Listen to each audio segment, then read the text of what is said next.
अज्ञाननिरतिरुपेते ययाभिशोषं भक्ति परापि भजते परिपोषमुच्चे तत्त्वं परं स्फुरति दुर्गममप्यजाश्रं सद्गुणभिस्फुरचितां प्रणमामि गीताम्।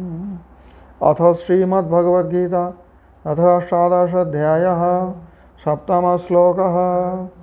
नियतस्य तु सन्न्यासः कर्मणो नोपपद्यते।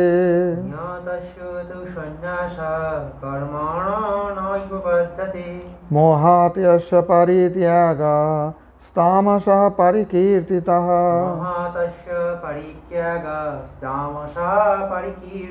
नियतस्य तु कर्मणः सन्न्यास न उपपद्यते। नियतस्य कर्मणः का मतलब है नित्य कर्म का सन्यास अर्थात त्याग करना उचित नहीं है, न उपपद्यते। मोहातस्य परित्यागः तामसः परिकीर्तितः। और कोई मोहवश अपने वेदोक्त नित्य कर्मों का त्याग कर दें तो उसे तामस कहा जाता है। तामस त्याग ऐसा कहा जाता है। तो नित्य कर्म कभी त्याग नहीं करना चाहिए, परंतु कोई मोहवश उसे परित्याग कर दे तो तामस त्याग माना जाएगा। श्रील भक्तिविनोद ठाकुर जी कहते हैं नित्य कर्म का संन्यास अर्थात परित्याग संभव नहीं है। भ्रमवश जो नित्य कर्म का परित्याग करते हैं उनके त्याग को ही तामस त्याग कहा जाता है। श्रील बलदेव विद्याभूषण जी अपने भाष्य में कहते हैं प्रतिज्ञातं त्याग त्रैविध्यम आह नियतस्य इति त्रिवि। ये जो त्याग के त्रिविधाम बताया ना, त्रिविधानी तीन प्रकार के त्याग बताया गया, तो यहाँ से शुरू करके नियतस्य इति त्रिवि 7, 8, 9 ये तीनों श्लोकों में तीन प्रकार त्याग के बारे में वर्णन किया गया है। समझ में आई बात? प्रतिज्ञातं त्याग त्रैविध्यम आह, इससे पहले बताया ना त्यागो ही पुरुषो व्याघ्र त्रिविधः संग प्रकीर्तितः। हे पुरुष व्याघ्र, पूर्व श्लोक में बताया गया त्याग तीन प्रकार के हैं। अब ये तीनों श्लोक में भगवान तीन प्रकार के जो त्याग है उसके बारे में वर्णन कर रहे हैं। काम्यस्य कर्मण बंधकत्वात् तत्यागो युक्तः। काम्य कर्म बंधन करने वाले हैं संसार में। काम्य कर्म का मतलब मैंने बताया जो कोई विशेष कामना लेकर कोई वैदिक कर्मों का अनुष्ठान किया जाता है कि अपूर्व फल प्राप्त करने के लिए। अपूर्व क्यों मैंने बताया विस्तार करके, अर्थात मानो मेरे पूर्व संस्कार से जो मैंने इस जन्म में भोगने के लिए कर्म लेके आया हूँ, कर्मों की गठरी बांध कर आया हूँ इस जन्म में भोगने के लिए, जिसे प्रारब्ध कहा जाता है, उस प्रारब्ध में मेरे इस जन्म में पुत्र प्राप्ति या संतान प्राप्ति नहीं है नहीं, क्योंकि पूर्व कर्म के फल से मैं भोग रहा हूं ना। सुख हो दुख हो इस जन्म में जो भोग रहा हूं पूर्व कर्म संचित कर्म से कुछ लेके आया हूं, तो पूर्व ही है ना, अपूर्व नहीं है। पूर्व ही तो है ना। आदमी कहते हैं दृष्ट अदृष्ट भाग्य, ये क्या है? हमारे पूर्व कर्म का ही फल है। लेकिन ये नहीं कि सभी पूर्व कर्म का फल इस जन्म में भोग रहा हूं, वो तो कर्मों का पहाड़ बने हुए है, कर्मों का पर्वत बने हुए है, इतना ढेर है। अब इस जन्म में कुछ कर्म संचय कर रहा हूँ, कुछ उस पहाड़ में लग रहा है संचय में, कुछ खर्च भी हो रहा है इस जन्म में, दोनों ही बात है।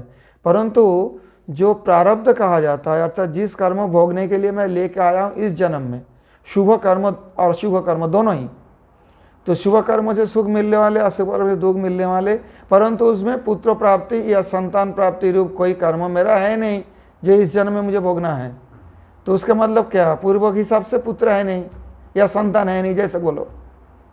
अब उसके कामना करके काम्य कर्म पुत्रेष्टि यज्ञ का अनुष्ठान किया जाए तो जो अपूर्व फल का उत्पन्न होता है, जो पूर्व कर्म के फल नहीं है, वर्तमान में जो विशेष काम्य कर्म किया जा रहा है, ये मीमांसकों का विचार है। जब कर्म मीमांसा पढ़ोगे तो उसके बारे में बड़ा विस्तृत वर्णन है। अपूर्व फल तो जो नहीं था, जो नहीं मिलने वाले था मेरे इस जन्म में, मेरे प्रारब्ध से जो मैंने नहीं मिलने वाले था, प्रारब्ध से जब मिलने वाले हो तो बिना प्रयास करके ही मिलेगा, सुख भी दुख भी, उससे तो कुछ करने का नहीं है। परंतु जो प्रारब्ध से मिलने वाले नहीं था वो अपूर्व है, वो अपूर्व कर्म प्राप्त, वो अपूर्व फल प्राप्त करने के लिए जो कर्म किया जाता है विशेष कामना से, ये पुत्र प्राप्ति एक दृष्टांत दे रहा हूँ, पुत्रेष्टि यज्ञ, ऐसे भी स्वर्ग लाभ के लिए और क्या क्या लाभ के लिए सब अलग अलग यज्ञ की विधान है। तो ऐसे कर्म को काम्य कर्म कहा जाता है। समझ में आई बात? परंतु काम्य कर्म क्या होता है? जीव का संसार में बंधन करने वाले। इसलिए काम्यस्य कर्मणो बंधकत्वात् तत्यागो युक्तः। काम्य कर्म बंधन करने वाले है, इसलिए उसका त्याग करना यथार्थ है, उचित है। नियतस्य अर्थात नित्य नैमित्तिकस्य, नित्य कर्म में या नैमित्तिक के भी जोड़ दिया जाता है। यद्यपि नित्य नैमित्तिक दोनों यथार्थ अर्थ में एक तो नहीं माना जाता है। नित्य नैमित्तिक के दोनों को नियत कर्म बताया गया। नियतस्य तो कर्मणा संन्यास न उपपद्यते, ये उचित नहीं है त्याग करना।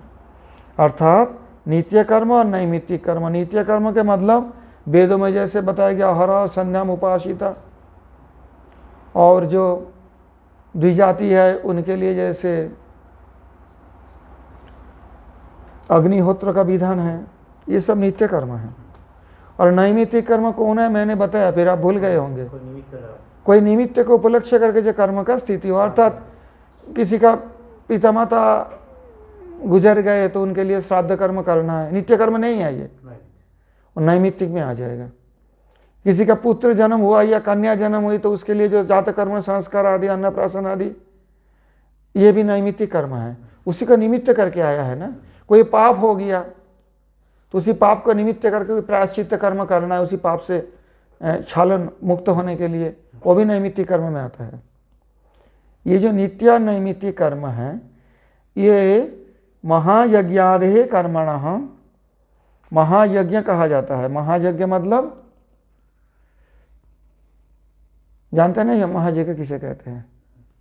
ऋषि यज्ञ, नृयज्ञ, भूत यज्ञ, पंच यज्ञ का विधान दिया गया है। क्योंकि कोई कैसे भी अहिंसक रूप से रहे, कुछ ना कुछ हिंसा हो जाता है। विशेष रूप से गृहस्थों को पेशोनी, कंडनी, उदुखल और ये कलश और एक होता है चूल्हा, ये 5 जगह में पाप हो जाता है। ये जब ये पानी रखा जाता है, जल रखा जाता है कलश में, तो उसके नीचे चींटी मीठी जीव आ जाता है, देखना उसमें दब के मर जाता है। अग्नि जालोगे तो लकड़ी के अंदर भी घून हो सकता है, कोई जीव हो सकता है, या बाहर से भी कोई कीट पतंग जो है उसी अग्नि देखकर आके उसमें कूद पड़ता है, तो अग्नि जालोगे तो फिर पाप हो जाता है। पेशनी, वो जो सिलबट्टा में कोई पीछा जाता है, अब इतना सूक्ष्म जीव होता है आंखों में दिखते ही नहीं है, वो भी पीस जाता है ना उसके साथ, तो अनिवार्य पाप है, जो गृहस्थों के लिए अनिवार्य पाप है। रसोई करेंगे तो करना ही है, सिलबट्टे का भी प्रयोग करना है, चूल्हा में अग्नि भी प्रज्वलित करना है, कलसा में जल भी रखना है भर के, और झाड़ू लगाना, झाड़ू लगाने से भी कुछ छोटे छोटे जीव चींटी मीटी कहीं मर जाता है, लेकिन वो भी लगाना है कि नहीं। और उदुखल, उदुखल होता है जिसमें वो सिलबट्टा नहीं, दूसरे होता है जिससे वो पहले ज़माना में हो कूट कूट के जैसी धान से चावल निकलता, ढेकी कहते बंगाल में, उदुखल टाइप का ही था लेकिन वो पैर से चलाते, और लकड़ी का बहुत बड़ा वो होता था हमाम दिस्सा जैसा, उसे उदुखल कहते हैं। उसे अभी भी कहीं कहीं प्रयोग है, इसका आदिवासी क्षेत्र में भी ऐसे भी देखा जाता है कहीं, लेकिन प्रयोग कम हो गया क्योंकि अब मशीन बहुत प्रकार के निकल जाने के बाद उदुखल का प्रयोग अभी इतना नहीं है, परंतु उसके जगह मशीन ले लिया है, वहाँ भी तो पीस जाता है। गेहूँ पीसते हैं तो घून भी एक आध पीस जाए उसके साथ, क्या करोगे? हाँ नहीं, कभी कभी छेद नहीं कि अंदर में घून है, आपको पता ही नहीं चलेगा। वो जीव का जो अंडा है या बच्चा है उसके अंदर है, गेहूं के अंदर, तो जब गेहूं पिसाई करोगे तो पीस जाएगा। तो ये 5 जगह में 5 पाप पंचपशुना कहते हैं, शास्त्र में। आदि शंकराचार्य पंचशूना को क्षालन करने के लिए 5 जगह में जो पाप हो जाता है, शूना अर्थात जीव हिंसा, इसके क्षालन के लिए पंच महायज्ञ का व्यवस्था किया है। इसमें देखो बाद में व्याख्यान किए होंगे। निर्यज्ञ, ऋषि यज्ञ। ऋषि यज्ञ होता है वेद पाठ, इसमें नहीं दिया इसमें मेरे ख्याल से। मैं बताता हूँ, जैसे ऋषि लोगों ने शास्त्र लिख कर गए हैं, जो उनको भगवान से श्रवण किया, अपौरुषो वाणी, पौरुष नहीं, कोई पुरुष द्वारा कहा गया नहीं वेदवाणी, वो तो स्वयं भगवान से श्रवण करके ऋषि लोग ने लिखे हैं। या प्रश्न उत्तर के ढंग से, जैसे उपनिषद में वर्णन है, शिष्य लोग अग्निकुंड के पास में बैठ कर प्रश्न कर रहे, कहाँ से संसार का सृष्टि हुआ, मौत के बाद जीव कहाँ जाता है, तो गुरु जवाब देते हैं। ये सब जो ऋषि वाक्य है, ऋषि का ऋण रहते हैं। तो ये ऋषि जो यज्ञ होता है, वो स्वाध्याय रूप यज्ञ, नियमित ग्रंथ पाठ करने से, ऋषियों का, पूर्व महापुरुषों का लिखा हुआ ग्रंथ पढ़ने से वो एक यज्ञ होता है, समझे। उसका नाम कुछ शंकराचार्य दिया, मुझे याद नहीं आ रहा है। पंचयज्ञ, यहाँ पंचयज्ञ से उल्लेख किया है ना।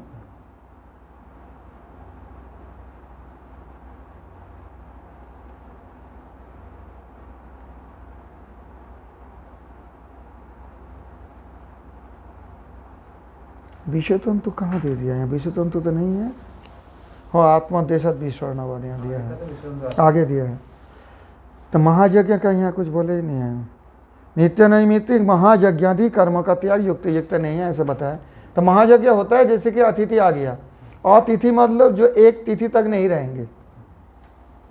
जैसे आज जो तिथि द्वितीय है, अतिथि, तिथि अतिक्रमण नहीं करेंगे और द्वितीय के बीच में ही चले जाएंगे, तृतीय में भी नहीं रहेंगे। इसका नाम है अतिथि। कि पहले ज़माने में आदमी पैदल पैदल चलते थे, इतनी व्यवस्था भी नहीं था, अभी भी तो कुछ व्यवस्था है फिर भी। तो उस समय कहाँ जाके रुकेंगे? रात हो गया तो कहाँ जाएंगे? पैदल पैदल चल रहे, एक गांव से 3, 4, 10 गांव, 20 गांव दूर में कोई काम है।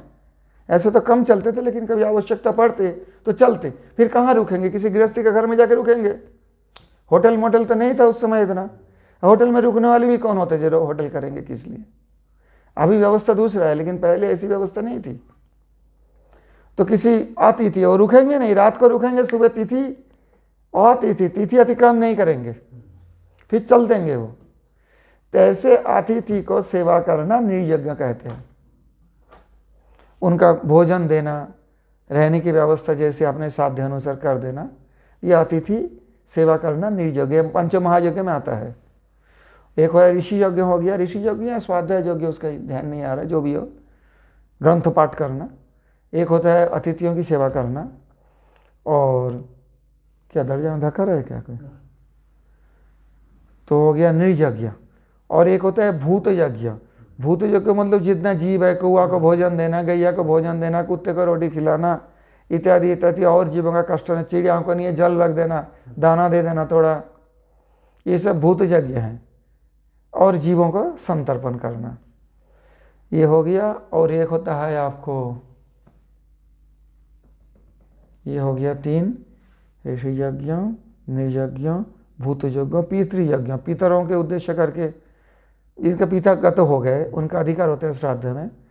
तो समय समय पर, जैसी एक तो आद्य श्राद्ध होते हैं जो पहले, उसके बाद भी प्रतिवर्ष जैसे श्राद्ध पक्ष आते हैं, तो उस समय उनके लिए तर्पण करना, श्राद्ध करना साल में एक बार तो कम से कम। या पहले ज़माने में तो और घना घना करते थे, क्या अष्टमी और ऐसी कोई तिथि था, उसमें श्राद्ध करते थे पूर्वजों को। संक्षेप रूप से, ये नहीं है कि बहुत बड़ा निमंत्रण दे के आदमी बुला के, उस प्रकार नहीं, लेकिन यह पितृयज्ञ होता है, पितरों को श्राद्ध आदि करना। और एक होता है आपको निर्यज्ञ, भूत यज्ञ, देव यज्ञ। मंदिर में या मंदिर स्थापन करने की सामर्थ्य हो तो मंदिर स्थापन करे, नहीं तो जो मंदिर स्थापित है उनमें जाके जो भगवान की पूजा करे, समझ गए, ये देव यज्ञ होता है। तो पंच महायज्ञ करके ये पंचशूना रूप जो पाप है, इससे गृहस्थी नित्य मुक्त रह सकते हैं। पंचऋण अलग है, ये पंच महायज्ञ से पंचऋण के अलग उपाय है। देवर्षि भूताप्त नीणांग पितृणांग न किंकर नाय मृणी च राजन, वो अलग बात है। यहाँ पंच महायज्ञ में वो नहीं आता है। तो पंच महायज्ञ के द्वारा क्यों, इसका उद्देश्य क्या है कि शास्त्र कहते हैं जो पंच शूना हो जाता है। मैंने बताया ना 5 जगह में जो जीव हिंसा हो जाता है बिना चाहते हुए भी, क्योंकि गृहस्थी का तो आपने पहले ज़माने में साधु लोग ज़्यादातर घर में नहीं रहते थे, वो चलते रहते, कहीं जाके कहीं रुक जाते, फिर चातुर्मास हो तो कहीं रुक जाते, तो प्राय गृहस्थी इनके लिए भोजन वोजन बनाते। अग्नि साधु लोग अग्नि कार्य करते नहीं थे, तो प्राय गृहस्थी के लिए ये पंच महायज्ञ का विधान इसलिए बताया गया कि जो गृहस्थ आश्रम में है वही इस प्रकार रसोई करना, ये करना, झाड़ू लगाना इत्यादि काम करते हैं। तो अनिवार्य रूप से जो हिंसा हो जाता है उस पाप से बचने के लिए ये बात बता। नित्य नैमित्तिकस्य महायज्ञादि कर्मणः, नित्य नैमित्तिक कर्म और महायज्ञादि कर्म। समझ में आई बात? नित्य कर्म तो बना संध्या वंदन आदि, नैमित्तिक कर्म बताया जो कोई निमित्त का, किसी का निमित्त करके उपस्थित हुआ है। अरे किसी का पुत्र नहीं हो तो क्या जात कर्म करना पड़ेगा? अन्नप्राशन पुत्र करना नहीं से वही बात, संतान हुआ तो करना पड़ेगा, और जितना बार संतान होगा उतना भी करना पड़ेगा, बाकी तो नहीं करना पड़ेगा ना। तो ये नैमित्तिक है। विवाह करवाना बच्चों को क्या रोज करेंगे क्या? निमित्त। जब लड़का लड़की बड़े हो गए, बड़ी हो गई, तो उसके जो है समय पर जब विवाह करवाना है, नैमित्तिक कर्म है सारे। तो नित्य कर्म, नैमित्तिक कर्म, पंच महायज्ञादि कर्म, नियतस्य कर्म बताया, नियत कर्म बताया गया। और ऐसे नियत कर्म का त्याग उचित नहीं है। ये भगवान का अपनी सिद्धांत है, भगवान का अपने सिद्धांत है। क्योंकि मीमांसक कुछ कहते हैं, सांख्य कुछ कहते हैं, पहले बताया भगवान मैं बताता है कि मैं बताता हूँ मैं परमेश्वर हूँ, मैं सर्वज्ञ हूँ, मैं बताता हूँ क्या करना चाहिए और क्या नहीं करना चाहिए। तो नित्य नैमित्तिक कर्म, पंच महायज्ञादि कर्म का त्याग न उपपद्यते, उचित नहीं है। आत्मोद्देशात् विसर्णादिवत् अंतर्गत ज्ञानस्य तस्य मोचकत्वात् देहयात्रा साधकत्वाच्च तत्यागो न युक्तः। कहते किस लिए त्याग नहीं करना चाहिए? कहता है देखो ये तो कर्म है, बात तो सही है, कर्म से कर्म का नाश नहीं हो सकता है, परंतु जैसे विष तंतुवत, विष तंतु कौन होता है? मृणाल तंतु। नीचे कीच में कमल का जड़ है और कमल पानी के ऊपर खिला है, कीच में नहीं खिलता। बीच में एक जल का व्यवधान है ना? और उसी व्यवधान में क्या है? एक मृणाल है, डंठल कमल का, जो कि उसी कीच के साथ उसी कमल का संपर्क रखा है। समझे अच्छी तरह से? इस प्रकार ये जो नित्य नैमित्तिक पंच महायज्ञ कर्म, ये तो हमें मुक्त नहीं कर सकते हैं, ये बात तो सही है। कीच में कमल नहीं खिल सकता, कमल तो ऊपर ही खिलें, परंतु ये नित्य नैमित्तिक और महायज्ञ आदि जो नियत कर्म, इसको करने से उसके अंदर अंतर्गत ज्ञानस्य, उसको अनुष्ठान करने से निष्काम रूप से वो ज्ञान उदय हो जाएगा जीव के अंदर, और वो ज्ञान उदय होने से जीव मुमुक्षुत्व प्राप्त करेंगे। मुमुक्षुत्व मतलब मोक्ष प्राप्ति की इच्छा। जब मोक्ष प्राप्ति की इच्छा जागृत होगी, मोक्ष प्राप्ति के लिए प्रयास करेंगे। तो इस प्रकार एक संपर्क है विष तंतुवत। मृणाल तंतु जैसे कीच के साथ कमल का संपर्क रखता है जल के बीच में, दिखा नहीं जाता कहाँ से आया कमल, परंतु है तो मिट्टी के साथ संपर्क है। इस प्रकार ये देह यात्रा के लिए तत्सम मोचकोत्वात्, एक बात ये है। दूसरी बात जैसे सांख्य जो करते हैं, कहते हैं नहीं करूं तो क्या बिगड़ गया, नहीं करेंगे ये सब कीच वाले काम, क्योंकि इसमें हिंसा हो जाता है। जब करेंगे नहीं तो फिर क्या ध्यान ही करेंगे? कहते हैं नहीं, देह यात्रा साधकत्वाच्च, फिर जिएंगे कैसे? फिर जिंदा कैसे रहेंगे? रसोई तो करना ही है, पानी तो भरना ही है कलसा में, झाड़ू बुहारू लगाना है, साफ सफाई करना है कमरे की या जहां रहते हो वहीं पर। तो इसलिए देह यात्रा साधकत्वाच्च, च मतलब एवं और, तो एक तो विषतंतुवत उसका कुछ फल लाभ है, क्यों? जैसे कमल का वो डंठल है, वो कीच और कमल के बीच में संपर्क कमल का खिलने में सहायता करता है, लेकिन वही पर्याप्त तो नहीं है, सूरज चाहिए ऊपर। सूरज के रोशनी हो तो कमल खिलेगा, नहीं तो कमल खिलेगा नहीं। परंतु डंठल भी तो हेल्प करता है ना, सहायक तो है ही, एक संपर्क होता है कीच के साथ। इस प्रकार कर्मों के साथ जो मोचकत्व का संबंध उस प्रकार है कि बीच में ज्ञान उत्पन्न करके जीव को मोक्ष प्राप्ति की इच्छा जीव के हृदय में मुमुक्षा उत्पन्न कर देना, और फिर जीव जब मुमुक्षा लेकर उसे भगवान की ओर देखेंगे तो सूरज के किरण से ऐसे कमल खिल जाता है। ऐसे ही श्रेय कैरव चंद्रिका वितरण, श्रेय कैरव विकसित हो जाएगा। एक तो ये है, और दूसरी बात है ये छोड़ के जीवन यात्रा भी कैसे रहेगा। पंचशूना जो है तो अनिवार्य है, इसलिए पंचयज्ञ भी अनिवार्य है। स्नान करना, नित्य कर्म में स्नान भी एक नित्य कर्म होता है। ब्राह्म मुहूर्त का स्नान, देव स्नान, उसके बाद ऋषि स्नान, उसके बाद जो है ऐसे 3 प्रकार, असुर स्नान ऐसे है सूर्योदय के बाद। स्नान तो जरूरी है ना, शरीर भी तो स्वस्थ नहीं रहेगा नहीं करोगे तो कुछ कुछ ऐसा नित्य कर्म है जो शरीर यात्रा के लिए अनिवार्य भी है, इसलिए त्याग करना उचित नहीं है। परंतु कुछ कुछ ऐसे वृंदावन में कहते हैं सहजिया लोग, वो स्नान संध्या वंदन नहीं करेंगे।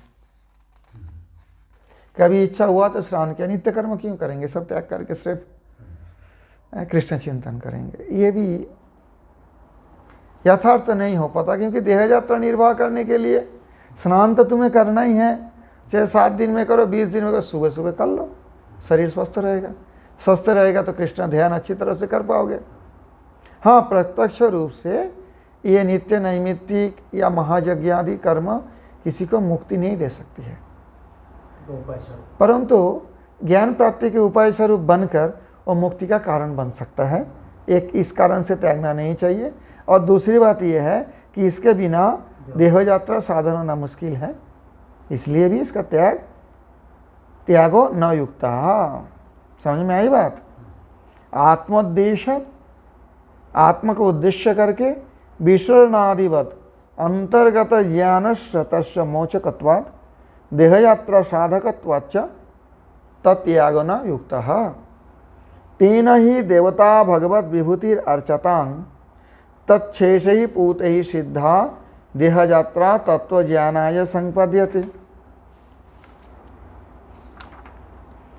और देवता पूजा करना जो देव यज्ञ कहा जाता है, अगर नहीं करोगे तो प्रसाद कहाँ से मिलेगा? प्रसाद के द्वारा ही तो अपने देह यात्रा निर्वाह करना चाहिए। भगवान के लिए रसोई करना है, रसोई करके भोग लगाना है। देवता का भी पूजा करो भगवत विभूति रूप से तो भी चलेगा। जरूरी नहीं सब भगवान कृष्ण की पूजा करेंगे, भगवान रामचंद्र की पूजा करेंगे। कोई अगर देव पूजन भी किया है तो देवता भगवत विभूति, भगवान की विभूति है। इंद्र का बताया गया भगवान की बाहु स्वरूप है। ऐसे एक एक देवता का एक एक भगवत विभूति में माना जाता है। तो इनकी पूजा करके उनके अवशेष के द्वारा अर्थात उनके प्रसाद के द्वारा पूते ही सिद्धा देहयात्रा तत्व ज्ञानाय संपद्यते।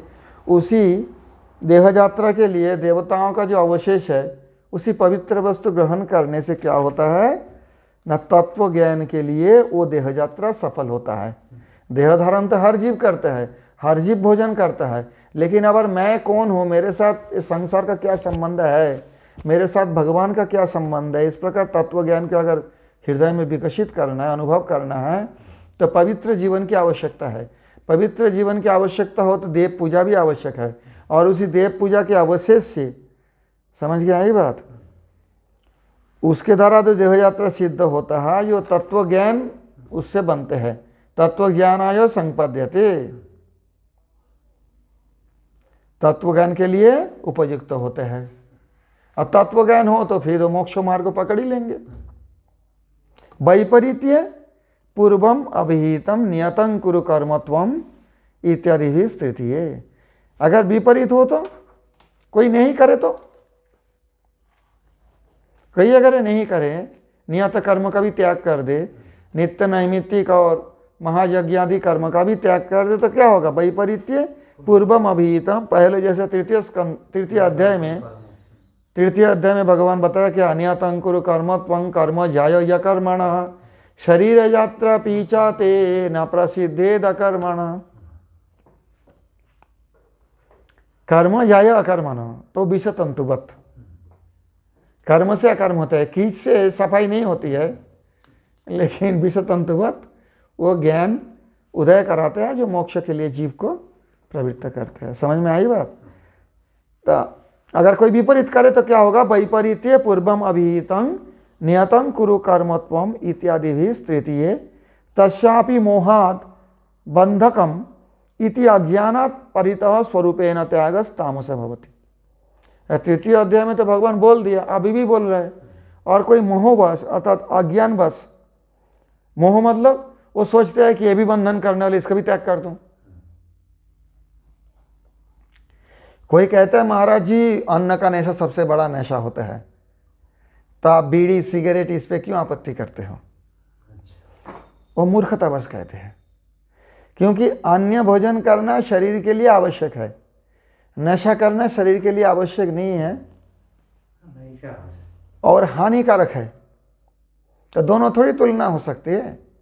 तो ये मोहात बंधकम इदम इति अज्ञानात्, ये बंधन करने वाले नियत कर्म है। इसी प्रकार अज्ञान से परितः त्याग, परितः त्याग मतलब स्वरूपेण त्याग, संपूर्ण रूप से। परितः मतलब सब दिक से, सब तरह से त्याग कर देना। स्वरूपेण त्यागस तामस भवति, ये तामस त्याग हो जाता है। क्यों? मोहस्य तम धर्मत्वात्, मोह तम का धर्म है। इसलिए जब मोहवश कोई अपने नियत कर्म, नित्य कर्म, नैमित्तिक कर्म, पंच महायज्ञ त्याग कर देते हैं, उनको मोहवश त्याग किए हुए वो कर्म का त्याग तामस त्याग कहा जाता है। समझ में आई बात? नियतस्य तु संन्यासः कर्मणो नोपपद्यते मोहातस्य परित्यागस्तामसः परिकीर्तितः दुःखमित्येव यत्कर्म कायक्लेश भयात् त्यजेत् दुःखमित्येव यत्कर्म कायक्लेश भयात् त्यजेत् सकृत्वा राजसं त्यागं नैव त्यागफलं लभेत् सकृत्वा राजसं त्यागं नैव त्यागफलं लभेत् यः दुःखमेव इति मत्वा कायक्लेश भयात् यत्कर्म त्यजेत् स राजसं त्यागं कृत्वा त्यागफलं न लभेत् एव।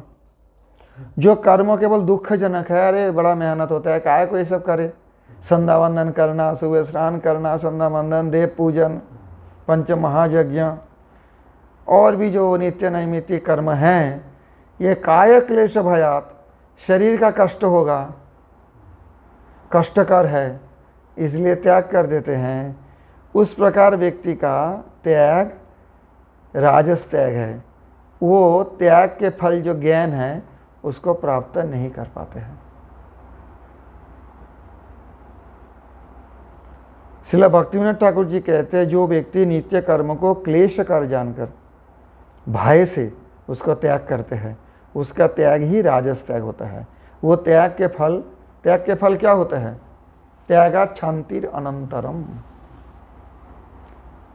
जो ज्ञान प्राप्त होता है, आत्मानात्म विवेक ज्ञान, आत्मयाथात्म ज्ञान, ये नहीं प्राप्त कर सकते।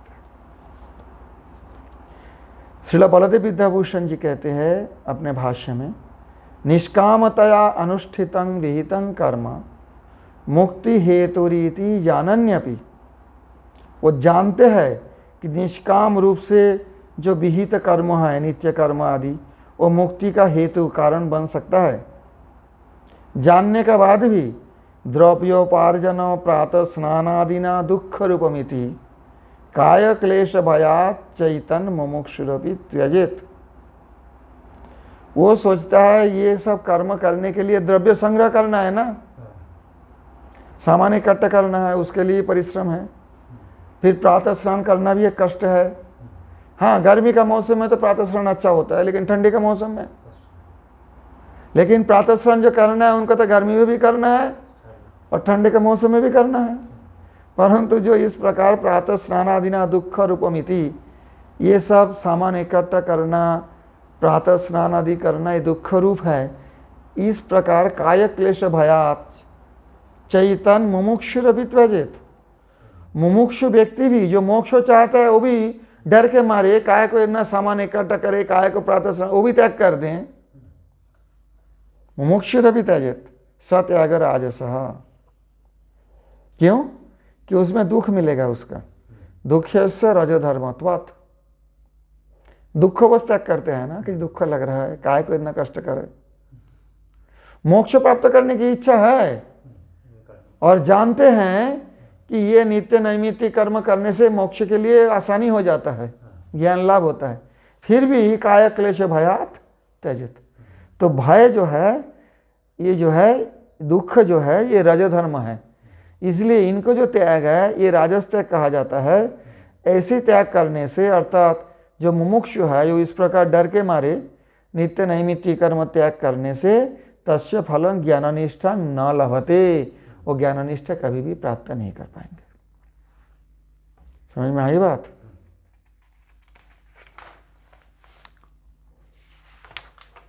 दुःखमित्येव यत्कर्म काय क्लेश भयात् त्यजेत् सकृत्वा राजसं त्यागं नैव त्याग फलं लभेत्।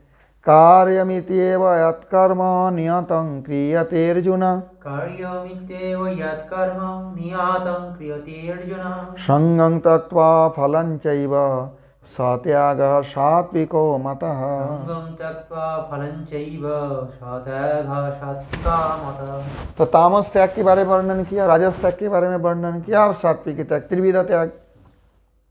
त्यागो ही पुरुषो व्याघ्र त्रिविधः संग प्रकीर्तितः। तीन प्रकार त्याग में तामस त्याग, राजस त्याग और अभी सात्विक त्याग के बारे में बता रहे। हे अर्जुन, संगं फलम च त्यक्त्वा, अर्थात कर्तृत्व अभिनिवेश, कर्तापन, मैं करने वाले, इस प्रकार अभिनिवेश त्याग करना और फल कामना दोनों को, इसका भी त्याग। कार्यम इत्येव यत् नियतं कर्म क्रियते, यह मेरा कर्तव्य है, यह मानकर जिसने नित्य कर्म, नियतं कर्म मतलब नित्य नैमित्तिक महायज्ञ आदि कर्म करते हैं, किया जाता है, स त्याग सात्विक मतः, वो त्याग का सात्विक त्याग, ये मैं मानता हूँ। मतः मेरा मत है, भगवान कहते हैं, भगवान श्री कृष्ण कहते हैं मेरे मत से वही सात्विक त्याग है। अर्थात कर्म तो करते हैं परंतु कर्तृत्व अभिनिवेश, कर्तापन का त्याग करते हैं। मैं करने वाले हूँ ये अभिमान छोड़कर, और उसी कर्म के द्वारा मुझे कुछ प्राप्त होगा, फल कामना, कामना छोड़कर जो करते हैं वो त्याग। हाँ पहले बोला था पार्थ सारथ मतम बरियो। हाँ, यहाँ पर ये मेरा मत है, वो त्याग सात्विक त्याग है। श्रील भक्तिविनोद ठाकुर जी कहते हैं, हे अर्जुन, जिन्होंने कर्तव्य समझकर नित्य कर्म का अनुष्ठान करते हैं परंतु उस कर्म के आसक्ति और कर्म के आसक्ति और फल दोनों को त्याग करते हैं, उनके त्याग ही सात्विक त्याग है। श्रील बलदेव विद्याभूषण जी आपने गीता भूषण भाष्य में कहते हैं, कार्यम अवश्य कर्तव्यतया विहितं कर्म नियतं यथा भवति। कार्यम इति एव, इसका मतलब कार्यम इति एव मतलब कार्यम अवश्य कर्तव्यतया विहितं, ये मेरा अवश्य कर्तव्य है, ये मुझे करना ही है। इस प्रकार विचार करके नियतं यथा भवति, नियमित रूप से नित्य जी सारे कर्म किया जाता है। जैसे सुबह स्नान करना, प्रातः स्नान एक कर्म है, नित्य कर्म है, तो प्रातः स्नान मुझे करना ही है, चाहे कितनी भी ठंडी हो, चाहे कितनी भी गर्मी हो। गर्मी में तो आराम लगता है, ठंडी में नहीं करेंगे, ऐसा नहीं। कार्यम इत्येव, ये मेरा अवश्य कर्तव्यतया विहितं कर्म नियतं यथा भवति। एक तो ऐसा होना चाहिए, नियत होना चाहिए, नित्य नियमित। दूसरी बात, तथा संगं कर्तृत्व अभिनिवेशं फलं च त्यक्त्वा, उसी कर्म का मैं करता हूँ, इस प्रकार का अभिनिवेश छोड़ना पड़ेगा। और फल का भी, फलं च निखिलं त्यक्त्वा, सब प्रकार की फल को त्याग करके क्रियाता इति जात, जो कर्म इस प्रकार भाव से किया जाता है, स त्यागः सात्विका तादृश ज्ञानस्य सत्वधर्मत्वात्। कहते हैं सत्व गुण रहने से ही जीव का इस प्रकार ज्ञान होता है कि मेरा ये अवश्य कर्तव्य है और ना मैं इसे करता हूँ ना इससे मुझे कुछ फल लेना है, मेरा अवश्य कर्तव्य है इसलिए मैं इसका पालन कर रहा हूँ। ये जो ज्ञान है, ये ज्ञान सत्वगुण से उदय होता है। इस ज्ञान से जो कर्म फल और कर्तृत्वाभिनिवेश त्याग करके कर्म किया जाता है, भगवान कहते हैं मेरे मत से वो सात्विक त्याग है। कार्यमित्येव यत्कर्म नियतं क्रियतेर्जुन संयं त्यक्त्वा फलं चैव सत्यागः सात्विको मतः। गीतासु गीतकर्तव्या किमन्ये शास्त्रविस्तरे आशयं पद्मनाभस्य मुखपद्माद् विनिसृता। भारतामृत सर्वस्वं विष्णुर्भक्ताद् विनिसृतं गीता गङ्गोदकं पीत्वा पुनर्जन्म न विद्यते। सर्वोपनिषदो गावो दुग्धगोपालनन्दन पार्थवत्सः सुधीर्भोक्ता दुग्धं गीतामृतं महत्।